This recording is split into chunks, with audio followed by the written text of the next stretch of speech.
السلام عليكم ورحمة الله تعالى وبركاته. الحمد لله رب العالمين والعاقبة للمتقين، والصلاة والسلام على سيدنا أفضل الأنبياء والمرسلين وعلى آله وصحابه وأزواجه وذرياته وأهل بيته وأتباعه أجمعين. أما بعد، فقد قال الله تعالى في القرآن العظيم وفي الفرقان الحميد: إنما النجوى من الشيطان ليحزن الذين آمنوا وليس بضارهم شيئا إلا بإذن الله. صدق الله العلي العظيم. عن عبد الله بن مسعود رضي الله عنه قال: قال رسول الله صلى الله عليه وسلم: إذا كنت ثلاثة فلا يتناجى اثنان دون الآخر حتى تختلطوا بالناس من أجل أن يخزنه. وصدق رسول الله صلى الله عليه وسلم. எல்லா புகழும் புகழ்ச்சியும் ஏக இறையோனாகிய வல்லோன் அல்லாஹுக்கு சுப்ஹானஹு வ தஆலா ஒருவனுக்கு உரித்தாகட்டுமாக. அவனது இறுதி தூதர் ஹாத்தமுன் நபி முஹம்மதுன் ஸல்லல்லாஹு அலைஹி வஸல்லம் அன்னவர்கள் மீதும்,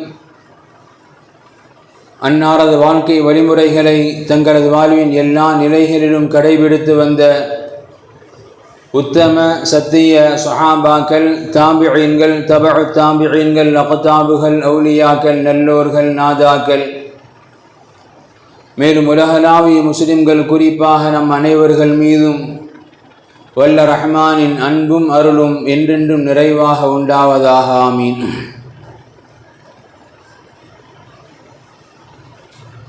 கண்ணியம் பொருந்திய அல்லாஹ்வின் நல்லடியார்களே, பொதுவாக உலக வாழ்க்கையை பொறுத்தவரை எல்லா மனிதருக்கும் அவரவர்களுடைய தகுதிக்கேற்ப ஆசைகள் நிறையவே உண்டு. தான் வாழ்க்கையில் எப்படிப்பட்ட ஒரு மனிதனாக வாழ வேண்டும், ஒரு சாதாரண ஒரு மனிதர் எனக்கு இந்த இடத்துல ஒரு சொந்த வீடு கிடைச்சி எப்படியாவது கெட்டிருன்னு அப்படி வாழ்ந்தா போதும்.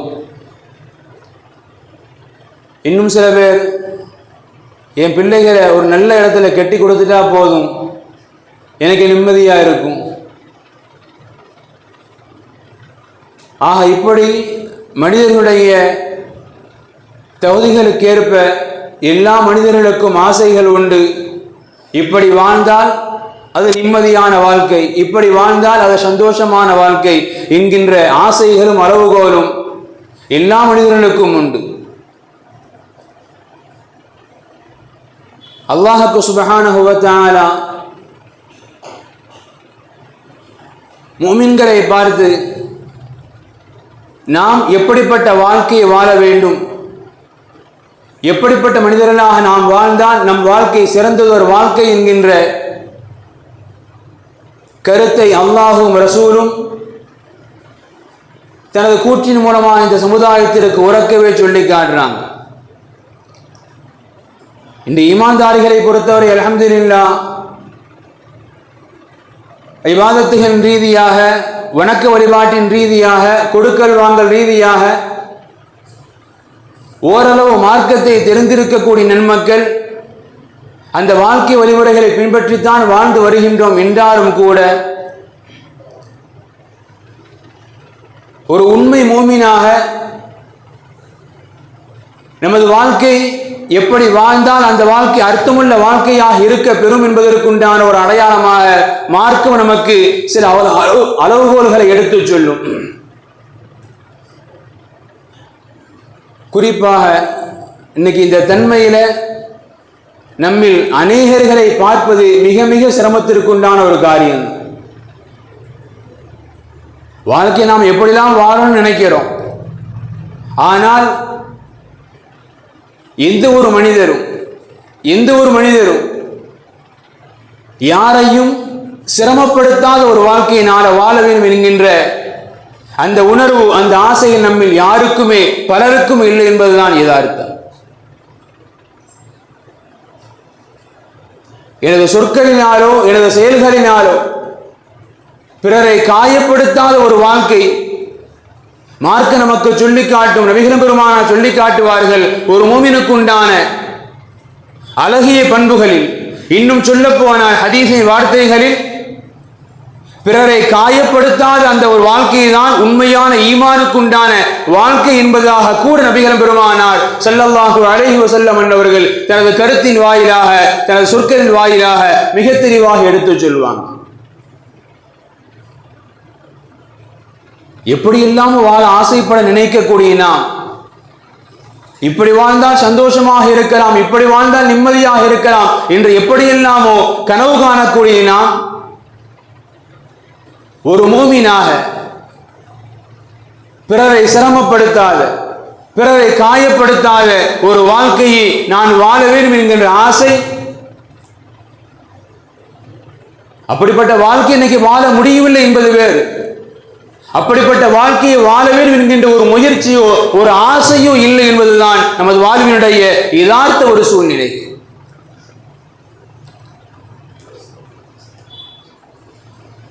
நபிகள் பெருமானார் ஸல்லல்லாஹு அலைஹி வஸல்லம் அவர்கள் அருமை சஹாபாக்கள் எல்லாம் சூழ்ந்திருந்த ஒரு அவை. நபிகள் பெருமானார் ஸல்லல்லாஹு அலைஹி வஸல்லம் அவர்கள் தான் கண்ட ஒரு காட்சியை குறித்து அருமை சஹாபாக்களிடத்திலே விளக்கி சொல்கின்றார்கள். நேற்று எனக்கு ஒரு காட்சி காட்டப்பட்டது. சில நபிமார்கள், அந்த நபிமார்களோடு சில மனிதர்கள், சில நபிமார்கள் அந்த நபிமார்களோடு இரண்டு மனிதர்கள், சில நபிமார்கள் அந்த நபியோடு ஒரே ஒரு மனிதர் மாத்திரம், சில நபிமார்கள் அவர்களை பின்பற்றிய சமுதாயமே கிடையாது, தனியா இருக்கிறாங்க. இப்படி ஒவ்வொரு நபியும் அந்தந்த சமுதாயத்தோடு காட்டப்பட்டது. அந்த வரிசையில் ஒரு சமுதாயம் காட்டப்பட்டது. மிகுந்த கருமேகங்களை போன்ற ஒரு சமுதாயம், ஒரு நபியும் காட்டப்பட்டது. நான் நினைத்தேன், இதுதான் என் சமுதாயம் என்று நான் கருதினேன்.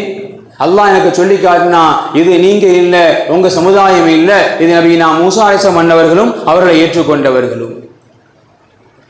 அடுத்து அல்லாஹ் என்ன சொன்னா, வானத்தினுடைய அடிப்பகுதியை பாருங்கள் என்று அல்லாஹ் சொன்னா. அங்க பார்த்தேன், அங்கு ஒரு பெரும் கூட்டம். இந்த புறம் பாருங்கள் என்று அல்லாஹ் சொன்னான். இங்கும் பார்த்தேன், இங்கு ஒரு பெரும் கூட்டம். அல்லாஹ் சொன்னான், இதுதான் நீங்களும் உங்களது சமுதாயம். இந்த பெரும் திரண்ட ஒரு கூட்டம் தான் நீங்களும் உங்களது சமுதாயம் என்று சொன்ன அல்லாஹ் இறுதியாக இப்படி சொன்னான், இவர்களிலிருந்து 20,000 நபர்கள் எந்த விதமான கேள்வி கணக்குமின்றி சொர்க்கம் செல்ல தகுதி பெற்றவர்கள். அவர்களுக்கு இருக்கக்கூடிய பண்புகள், அவர்கள் குறிப்பார்க்க மாட்டார்கள். நோயை தீர்ப்பதற்காக தன்னை தானே சூடிட்டுக் கொள்ள மாட்டார்கள் என்பது போன்ற வர்ணனைகளை சொல்லி வருவாங்க நபிகள் பெருமானார். அப்படி சொல்லி வருகின்ற பொழுது அந்த சபையில் இருந்த உக்காஷா ரலியல்லாஹு அன்ஹு, பல தோழர்களும் இருந்தார்கள். அங்கிருந்த உக்காஷா ரலியல்லாஹு அன்ஹு நபிகள் பெருமானாரிடத்தில் உடனே கேட்பார்கள், யா ரசூலல்லாஹ், உதுல்லாஹ அன் யஜஅலனி மின்ஹும். நபியே நாயகமே, உதுல்லாஹ அன் யஜஅலனி மின்ஹும். யா ரசூலல்லாஹ், 20,000 நபர்கள் பெரும் திரண்ட இந்த கூட்டத்தில் 70,000 நபர்கள் கேள்வி கணக்கின்றி சொர்க்கம் செல்வார்கள் என்று அல்லாஹ் கூறினான் அல்லவா? அந்த 20,000 நபர்கள் ஒருவனாக நானும் ஆக வேண்டும். நபியே நாயகமே, நீங்கள் துஆ செய்யுங்கள், நீங்கள் துஆ செய்யுங்கள். நபிகள் பெருமானார் உடனே சொல்வார்கள், நீங்கள் அதில் கட்டப்பட்டவர்கள். அந்த கேள்விகளுக்கு இன்று சொர்க்கம் நுழையக்கூடிய 20,000 நபர்களில் நீங்களும் ஒருவர் என்பார்கள் நபிகள் பெருமானார் ஸல்லல்லாஹு அலைஹி வஸல்லம் அவர்கள். உடனே அந்த கூட்டத்தில் இருந்த மற்றொரு மனிதர், அவர் கேட்பார், நபியே நாயகமே, நானும் அந்த கேள்வி கணக்கின்றி சொர்க்கம் செல்லக்கூடிய நபர்களில் நானும் ஒருவனாக மாற வேண்டும் நாயகமே, துஆ செய்யுங்கள். நபிகள் பெருமானார் மறுபதில் தருவார்கள், கது சபகக உகாஷா, கது சபகக உகாஷா, உங்களை விட உகாஷா முந்திக் கொண்டார். அப்படி என்றால் அர்த்தம் என்ன? 70,000 நபர்கள் நிறைவு பெற்று விட்டார்கள் என்கின்ற அர்த்தத்தில் நபிகள் பெருமான் சொன்னாங்க, உங்களை விட உகாஷா முந்திக்கிட்டாங்க, உங்களுக்கு இடம் இல்லை என்பதை போன்று. ஏன் நபிகள் பெருமானார் நன்மைகளில் சஹாபாக்களை ஆர்வமூட்டுபவர்கள். நன்மைகளில் சஹாபாக்களை அதிகம் ஆர்வமூட்டுபவர்கள் நபிகள் பெருமானார். ஒரு மனிதர் ஆசைப்பட்டு கேட்க நபிகள் பெருமானார், இவ்வளவுதான் முடிஞ்சிருச்சு, இனி வாய்ப்பு இல்லை என்று நபிகள் பெருமானார் ஏன் மறுக்க வேண்டும்? சரி, அப்படியே 70,000 நபர்கள் முழுமை பெற்றிருந்தாலும் நபிகள் பெருமானார், யா அல்லாஹ், இவரையும் அந்த கூட்டத்தில் சேர்த்து விடு என்று கேட்டால் அல்லாஹ் மறுக்கவா போகின்றான்? அப்படி இருக்க ஏன் நபிகள் பெருமானார் கது சபகக உகாஷா, உங்களை உகாஷா முந்திக் கொண்டார், நிறைவு பெற்றது என்று ஏன் கூற வேண்டும் நபிகள் பெருமானார்? நமக்கு வெளியில பார்க்க இவ்வளவுதான் தெரியுது. இந்த ஹதீஸிற்கு விளக்கம் எழுதக்கூடிய மேன்மைக்குரிய இமாம்கள், குறிப்பாக அல்லாமா காவி இயாத் ரஹ்மத்துல்லாஹி அலைஹி இந்த விளக்கத்தை எழுதுவாங்க. நபிகள் பெருமானாருடைய இயல்பை இதுதான். நபிகள் பெருமானார் ஸல்லல்லாஹு அலைஹி வஸல்லம் அன்னவர்கள் இந்த இடத்திலும் யாரையும் யார் மனதையும் காயப்படுத்தி புண்படுத்தி வாழ்ந்ததே கிடையாது. நபிகள் பெருமானார் ஏன் இவருக்கு துஆ செய்யவில்லை தெரியுமா? அல்லாமா காவி இயாத் ரஹ்மத்துல்லாஹி எழுதுறாங்க, உகாஷா ரலியல்லாஹு அன்ஹு அவர்களுக்கு பிறகு நானும் அந்த கூட்டத்தில் ஒருவனாக மாற வேண்டும் என்று கேட்டாரே, இவர் யார் தெரியுமா? உண்மையில் முஸ்லிம் அல்ல, ஒரு முனாஃபிக். அவர் உண்மையான முஸ்லிம் அல்ல, ஒரு முனாஃபிக். நபிகள் பெருமானார் ஸல்லல்லாஹு அலைஹி வஸல்லம் அவர்கள் சஹாபாக்கள் சூழ்ந்திருந்த அந்த அவையில் அவரை அசிங்கப்படுத்தி விடக்கூடாது. ரசூலுல்லாஹ் சொல்ல எவ்வளவு நேரம் ஆகும்? நபிகள் பெருமானார் வெளிப்படுத்த எவ்வளவு நேரம் வேணும்? நீ யாரும் தெரியாதா, நீ முனாஃபிக் தானே, கேட்டிருக்க முடியும். அன்று பெருமானாருடைய இயல்பு அது கிடையாது. யாரையும் எப்பொழுதும் காயப்படுத்தியதால் வரலாறே கிடையாது. எனவே ஒரு முனாஃபிக், அது நபிகள் பெருமானாருக்கு தெரியும். நபிகள் பெருமானார் ஸல்லல்லாஹு அலைஹி வஸல்லம் அன்னவர்கள் அத்தனை சஹாபாக்கள் கூடியிருந்த அந்த அவையில் அவரை அசிங்கப்படுத்துவதற்கு நபிகள் பெருமானார் கேவலப்படுத்துவதற்கு விரும்பவில்லை. எனவே மறைமுகமா சொன்னாங்க, உங்களோட உகாஷா முந்திக்கிட்டாங்க. இதுதான் ஒரு முஸ்லிமுக்கு தேவையான உயர்ந்த ஒரு பண்பு. இப்படிப்பட்ட வாழ்க்கை தான் ஒரு மூமினுக்கு உண்டான உயர்ந்த ஒரு பண்பாக இருக்கவே. இன்றைக்கெல்லாம் பிறரை அசிங்கப்படுத்துவதற்காகவே கேவலப்படுத்துவதற்காகவே ஒரு தனிப்பட்ட ஒரு டீமை வச்சு உட்கார்ந்து இருக்கோம். நாம் அல்ல, எப்ப யாருடைய விஷயம் கிடைக்காது, இவனை எப்படி அசிங்கப்படுத்த மாட்டோம், இழிவுபடுத்த மாட்டோம் என்று இதையெல்லாம் சமுதாயத்தில் ஒரு ட்ரெண்ட் அப்படிங்கிற பேர்ல ஒரு பெருமையாக கருதிக்கிட்டு இருக்கிறோம். மார்க்கம் போதிக்கின்றது, உண்மை மூமின்களே நீங்கள் உறுதி எடுத்துக் கொள்ளுங்கள், வாழும் காலம் முழுக்க, என் வாழ்நாள் முழுக்க, என் சொல்லாலோ என் செயலாலோ நான் யாரையும் ஒருபோதும் காயப்படுத்த மாட்டேன். இது ஒரு உண்மை மூமினுக்கு உண்டான உயர்ந்த ஒரு பண்பு.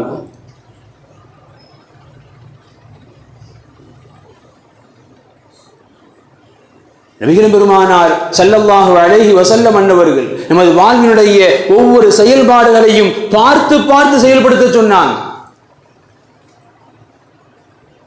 வாழ்க்கையில சகஜமாக நாம் பயன்படுத்தக்கூடிய பல்வேறு இடங்கள். இப்னு மஸ்ஊத் ரலியல்லாஹு அன்ஹு அறிவிப்பாங்க, இதா குன்த ஸலாஸத்துன் ஃபலா யதனாஜா இஸ்னானி தூனல் ஆகர். ஒரு இடம் நாம் 3 பேர் இருக்கிறோம், அப்படி 3 பேர் இருக்கக்கூடிய ஒரு இடத்துல ஒரு சபையில ஒருவரை மட்டும் விட்டுவிட்டு இருவர் தனியாக சென்று பேசாதீங்க. ஒரு இடத்துல 3 பேர் இருக்கிறீங்க, ஒரு இடத்துல 4 பேர் இருக்கிறீங்க, ஒருவரை மட்டும் தனியாக விட்டுவிட்டு இருவரோ மூவரோ சேர்ந்து பேசாதீங்க. ஹத்தா தஹ்தலிது பின்னாஸ், பொதுமக்கள் எல்லாம் கலக்கின்ற ஒரு இடமா இருந்தா பரவாயில்லை, ஒரு 3 பேர் 4 பேர் இருக்கிறோம், அதுல ஒருத்தரை ஒதுக்கிட்டு மத்தவங்க போய் தனியா நின்று பேசாதீங்க. ஏன் தெரியுமா? மின் அஜ்ரி அன் யஹஸினஹு, மின் அஜ்ரி அன் யஹஸினஹு, உங்களது இந்த செயல்பாடு அவருக்கு வருத்தத்தை கொடுக்கும், மன கஷ்டத்தை கொடுக்கும், அதை செய்யாதீங்க. பொதுவா அப்படித்தானே. ஒரு சபையில உட்கார்ந்து இருப்போம், நமக்கு ஒரு வேலை வந்திருக்கும், நாம் அர்ஜென்டா கிளம்பி போவோம். சில பேர் உட்கார்ந்து இருப்பாங்க, நம்ம மனசு உறுத்தும், நம்மளை பத்தி தான் பேசுவாங்களோ. நமக்கு வேலை வந்துருச்சு, கிளம்பி போறோம். ஆனா இருக்கக்கூடிய மீதமுள்ள 2 நபர்களோ 3 நபர்களோ நமக்கு உள்ள சொல்லும், என்னை பத்தி தான் பேசுவாங்களோ. நபிகள் பெருமானார் யதார்த்தத்தை சொல்றாங்க, அவனுக்கு வருத்தத்தை கொடுக்கும், கவலையை கொடுக்கும், பேசாதீங்க. ஒரு பொது சபை, பல பேர் இருக்கிறாங்க, அங்க 2 பேர் 3 பேர் தனியா பேசின பிரச்சனை இல்லை. இருப்பதே 3 நபர்கள் 4 நபர்கள், ஒருவரை ஒதுக்கி விட்டு 2 3 தனியாக சென்று பேசாதீர்கள், அது அவருக்கு வருத்தத்தை கொடுக்கும். இது ஈமான்தாருக்கு உண்டான பண்பல்ல என்கின்றார்கள் நபிகள் பெருமானார் ஸல்லல்லாஹு அலைஹி வஸல்லம் அவர்கள். இன்னும் சொல்ல போனால் திருமறை உரத்து சொல்கின்றது, திருமறை உரத்து சொல்கின்றது. இப்படி யாரிடத்தாவது பண்பு இருக்கும் என்று சொன்னால் நாம் உணர்ந்து கொள்வோம். அல்லாஹ் சொல்கின்றான், இன்னமன் நஜ்வா மினஷ் ஷைத்தான் லியஹ்ஸுனல்லதீன ஆமனு. இப்படி ஒருவரையோ இருவரையோ விட்டு தனியாக சென்று பேசுவது ஷைத்தானுடைய குணங்கிறான் அல்லாஹ், காஃபிருடைய குணங்கிறான் அல்லாஹ். முஸ்லிம்களை மன வருத்தப்பட செய்வதற்காக முஸ்லிம்கள் இருக்கின்ற பொழுது முனாஃபிகீன்களை காஃபிர்களை அழைத்து சொல்லி தனியா பேசுவாங்க. இது காஃபிருடைய குணம், ஷைத்தானுடைய குணங்கிறான் அல்லாஹ். அல்லாஹ்வும் ரசூலும் இங்கு சொல்ல வருவது நமது ஒரு வழக்கமான செயல்பாடு.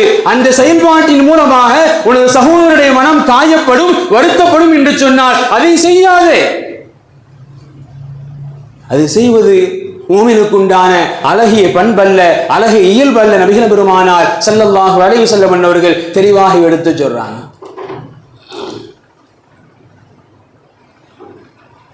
பிரிதோர் ஹதீஸ், இப்னு மாஜாவுடைய ஹதீஸ். நபிகள் பெருமானார் ஒவ்வொரு குணங்களாக பார்த்து சொல்றாங்க. இப்னு அப்பாஸ் ரலியல்லாஹு அன்ஹு அறிவிக்கிறாங்க, மா யுமினு, ஒருவன் மூமின் அல்ல, ஒருவன் மூமின் அல்ல. எப்பொழுது தெரியுமா? அவன் கலிமா சொன்னவன் தான், தொழுகையாளி தான். எப்பொழுது தெரியுமா? மம்பா தஷமான, இவர் இரவு வயிறார உணவு உண்ணுகின்றார், இவர் வயிறார சாப்பிடுறாரு. வஜாருஹு ஜாயிஉன் இலா ஜம்பிஹி, அவருக்கு அருகாமையில் பக்கத்து வீட்டுக்காரர் பசியா இருக்கிறார், அவருக்கு அருகாமையில் பக்கத்து வீட்டுக்காரர் பசியோடு இருக்கிறார். அவர் உணவுக்கு வழி இல்லாமல் இருக்கிறாரு, இன்னைக்கு சாப்பிடல, எல்லாம் தெரியுது, தெரிந்தும் இவனுக்குண்டான பசியை மட்டும் போக்கி கொண்டான். நபிகள் பெருமானார் சொல்றாங்க, அவன் மூமினே இல்லைங்கிறாங்க. அவர் நம்மளை தேடி வரல, எதுவும் கேட்கல, அவர் நம்மை தேடி வரல, எதுவும் கேட்கல. ஆனாலும் அவர் பசியோடு இருக்கின்றார் என்று தெரிந்தும் நீ வயிறார உண்டால் மா யுமினு, நீ மூமின் அல்ல என்கின்றார்கள். பிறகு ரிவாயத் மா ஆமனபி, அவன் எண்ணிக் கொண்டு ஈமான் கொண்டவனே அல்லங்கிறாங்க ரசூலுல்லாஹ். நமது சொன்னாலோ செயலாலோ எந்த ஒரு காரியத்தை கொண்டு சக முஸ்லிம் சக மனிதன் புண்படுவான், காயப்படுவான் என்று சொன்னால் அது மூமினுக்குண்டான வாழ்க்கையே அல்ல என்பது நபிகள் பெருமானார் ஸல்லல்லாஹு அலைஹி வஸல்லம் நமக்கு உரக்க சொல்லக்கூடிய செய்தி. அன்பிற்குரிய அல்லாஹ்வின் நல்லடியார்களே, எப்படியெல்லாம் வாழ வேண்டும் என்று கற்பனைகளும் கோட்டைகளும் ஆசைகளையும் வளர்க்கக்கூடிய நாம் ஒரு மூமினாக எப்படி வாழ வேண்டும் என்று அல்லாஹும் ரசூலும் கட்டளை இடுகின்றார்களோ அந்த வாழ்க்கை குறித்து கொஞ்சம் வேணும் வாழ்வதற்கு ஆசைப்படுவோம். இன்னைக்கெல்லாம் யாருடைய மனதையும் நோக வைக்காத, பிள்ளைகள் பெற்றோருடைய மனதை நோக வைக்காத வாழ்க்கை இல்லை இன்னைக்கு நாட்கள் இல்லை. சக நண்பர்களுக்கு மத்தியில துரோகம் செய்யாத, நோவினை தராத வாழ்க்கை எனக்கு இதெல்லாம் சகஜமாயிடுச்சு. கொஞ்சம் யோசிப்போம். பிறருக்கு நோவினை தராத வாழ்க்கை வாழ்வதுதான் ஒரு மூமினுக்கு உண்டான வாழ்க்கை. அந்த வாழ்க்கையை குறித்து ஆசையேனும் பட வேண்டும். யா அல்லாஹ், என்னின் மூலமாக நான் யாருக்கும் எந்த சிரமத்தையும் கொடுத்துடக்கூடாது. யா அல்லாஹ், இந்த ஆசையாவது வேணும். வாழ்வதற்கு நான் பாக்கியத்தை அல்லாஹ் தருவான், முதல்ல ஆசைப்படுவோம்.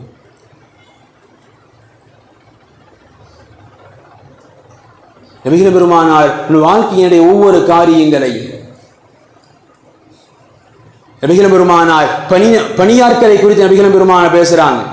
அபூ ஹுரைரா ரலியல்லாஹு அன்ஹு அறிவிக்கக்கூடிய ஹதீஸ், புகாரியுடைய ஹதீஸ், இதா அத்தா அஹதுக்கும் காதிமுஹு பிதுஆமிஹி, உங்கள் ஒருவருடைய பணியால் அவர் உணவை தயாரித்து எடுத்துக்கொண்டு வருகின்றார். ஃபஇன்னம் யுஜ்லிசுஹு மஅஹு, நீங்கள் அவரோடு சேர்ந்து சாப்பிடணும்ங்கறாங்க ரசூலுல்லாஹ். நம்ம வச்ச பணியால் தான், நம்ம வீட்டு வேலைக்காரர் தான். அவர் உணவு செஞ்சு கொண்டு வர்றாரு. ஃபஇன்னம் யுஜ்லிசுஹு மஅஹு, சாப்பிடணும். அப்படி குறைஞ்ச பட்சம் அவரோடு அமர்ந்து இங்க சாப்பிட முடியலன்னு சொன்னா ரசூலுல்லாஹ் சொல்றாங்க, ஃபல்யுனாவில்ஹு அகலதன் அவ் அகலதைனி அவ் லுக்மதன் லவ் லுக்மதைனி, ஒரு வாயோ ஒரு கவலமோ இரண்டு கவலம் முதல்ல அவருக்கு கொடுத்துருங்கிறாங்க ரசூலுல்லாஹ். ஏன் தெரியுமா? இந்த உணவை தயாரிப்பதற்கு சிரமப்பட்டவர் அவர் தான், முதல்ல சாப்பிட தகுதியான அவருங்கிறாங்க ரசூலுல்லாஹ்.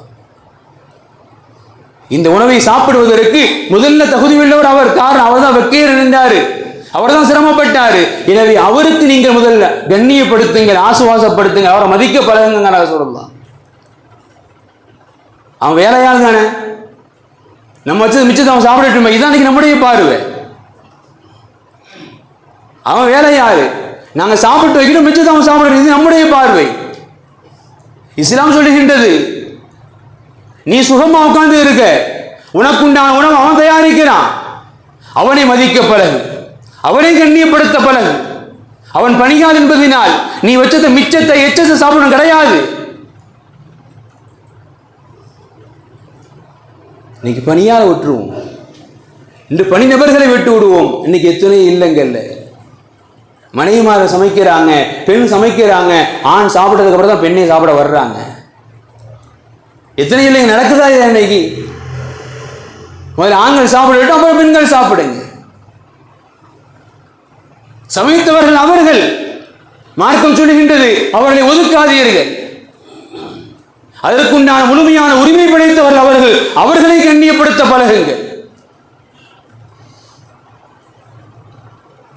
வாழ்க்கையினுடைய ஒவ்வொரு செயல்பாடுகளிலும் இஸ்லாம் பிறரை மதிக்க சொல்கின்றது, பிறரை சிரமப்படுத்தாமல் காயப்படுத்தாமல் வாழச் சொல்கின்றது. அப்படி வாழ்வதுதான் ஒரு முஸ்லிமுக்குண்டான உண்மை வாழ்க்கை என்பதை, அதுதான் அல்லாஹ்வினால் பொருந்திக் கொள்ளப்பட்ட வாழ்க்கை என்பதை நபிகள் பெருமானார் ஸல்லல்லாஹு அலைஹி வஸல்லம் அவர்கள் வாழ்க்கையுடைய ஒவ்வொரு சந்தர்ப்பங்களிலும்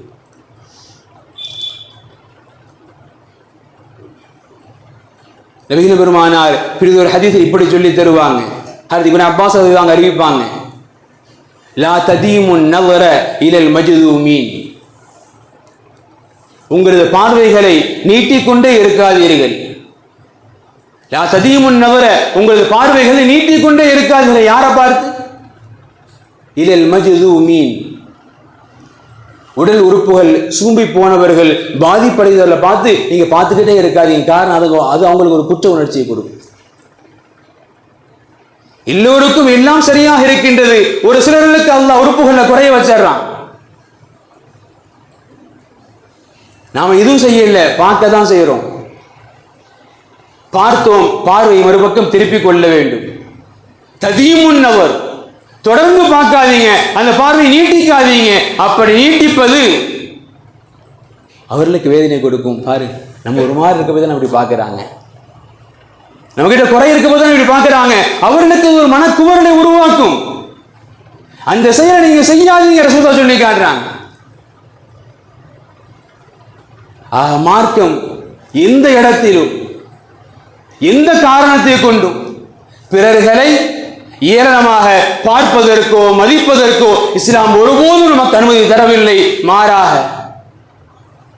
பிறர்களை எந்த ரீதியிலும் காயப்படுத்தாத, நமது சொல்லாலோ செயலாலோ பார்வையினாலோ எந்த ரீதியும் பிறரை காயப்படுத்தாத, பிறருக்கு சிரமம் தராத ஒரு வாழ்க்கை வாழ்வதை தான் அல்லாஹ் விரும்புகின்றான். அந்த வாழ்க்கையை தான் ஏற்றமான வாழ்க்கையாக, அந்த வாழ்க்கையை தான் அல்லாஹ் பிரியப்படக்கூடிய வாழ்க்கையாக வரலாறுகள் முழுக்க நமக்கு எடுத்து சொல்லித் தரப்படுகின்றது.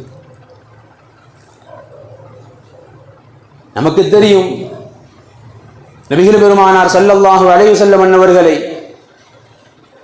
கொலை செய்வதற்குண்டான பல்வேறு விதமான திட்டம் தீட்டியவர்களில் தலைமை வகித்தவன் அபூஜஹல். அபூஜஹல் பதிலிலே கொல்லப்படுகின்றான். நபிகள் பெருமானார் விரட்டப்பட்டு ஃபத்ஹ் மக்கால வெளியே மீண்டும் மக்காக்குள்ள வர்றாங்க.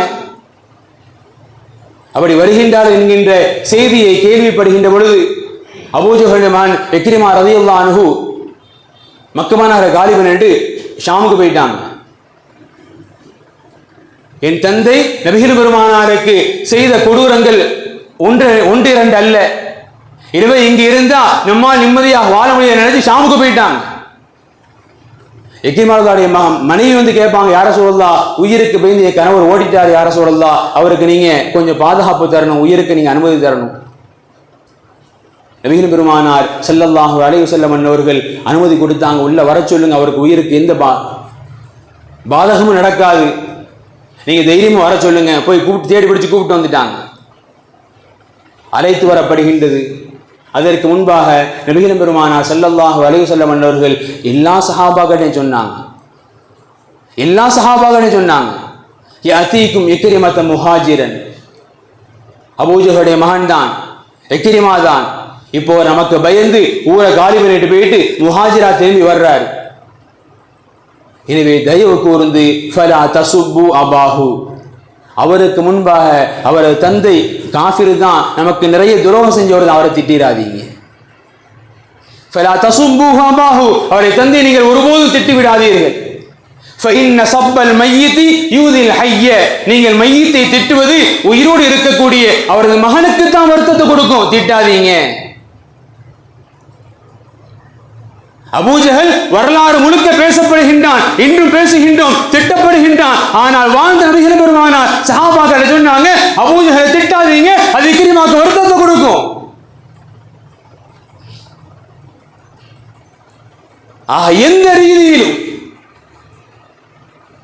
எந்த ரீதியிலும் யாரின் மனதையும் புண்படுத்திவிடக் கூடாது. அப்படி வாழ்வதை உன்னை முஸ்லிமுக்கு உண்டான இலக்கு என்பதை வாழ்ந்து காட்டியவர்கள் அருமை சஹாபாக்களிடத்தில் உருவாக்கியவர்கள் அருமை நபி ஸல்லல்லாஹு அலைஹி வஸல்லம் அன்னவர்கள். அந்த சமுதாயத்தில் வாழ்ந்து வரக்கூடிய நமக்கு இன்னைக்கு அந்த எண்ணமே இல்லை. அல்லாஹ் பாத எல்லோரையும் சேர்த்து அவன் சொல்லக்கூடிய வார்த்தையை அவனை கஷ்டப்படுத்திடுமே, அவன் மனசு புண்பட்டுருவானே, அவனை ஏதாவது தப்பா பேசுறவன் எந்த எண்ணமும் கிடையாது. அல்லாஹ் பாதுகாக்கணும். எனவே ஈமான்தாரின் வாழ்க்கை என்பது வாழும் காலம் முழுக்க யாரையும் சொல்லாலோ செயலாலோ காயப்படுத்தாத வாழ்க்கையே உண்மை ஈமான்தாருக்கு உண்டான வாழ்க்கை. அல்லாஹ் ரப்புல் ஆலமீன் அந்த வாழ்க்கையை மௌத்திற்கு முன்பாக வாழக்கூடிய நல்ல வாக்கியத்தை அல்லாஹ் நம் அனைவருக்கும் தந்த அருள் புரிவானாக. வாஹிரு தஅவாஹும் அனில் ஹம்துலில்லாஹி ரப்பில் ஆலமீன். அஸ்ஸலாமு அலைக்கும் வரஹ்மத்துல்லாஹி தஆலா வ பரகாத்துஹு.